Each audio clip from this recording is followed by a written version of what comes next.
Good evening, everyone. I'm going to shed some light on a game theory lens we decided to look at UBI in.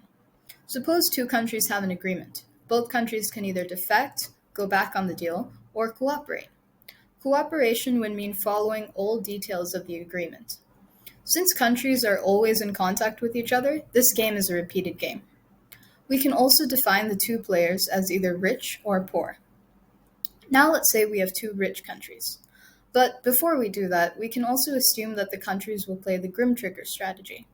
This is when both countries agree to cooperate, but if the other defects in one game, in the next game and all the games to come, the other country will keep defecting forever. In the case of the two rich countries, they both know that this is a credible threat because they have enough resources to keep defecting whatever deal they agree to. Thus, they will cooperate. This also contributes to their P, which represents the discount factor on the utility of a game played in the future. If a country is rich, they care about their future quite a lot because of the high value of their current resources that would be at risk if they defected. Using game theory, we can find that the lowest P they could have to not defect is A minus B by A minus C. However, for a poor country, the lack of substantial resources makes it harder to cooperate and accept a lower payoff forever than defect first and gain that high payoff of 3. While they will end up getting 1 forever due to the Grim Trigger strategy, where the rich country will keep defecting, the fact that their P is already quite small shows that the initial high payoff is worth it.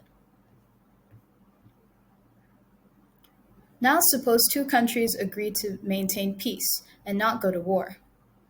This will give them an initial payoff of 2 each.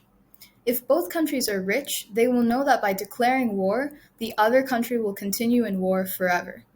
They will not want to do this because they care about their future.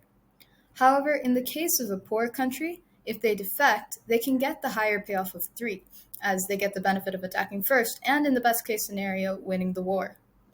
Since a poor country may value this initial benefit over their future, they will declare war. Therefore, for a high-income country to avoid war with a poor country, they must help them financially, so that they will care about their futures enough to not risk in war. This works the same way for agreeing to a particular maximum level of pollution, vaccination, and trading fairly. They all work because by defecting,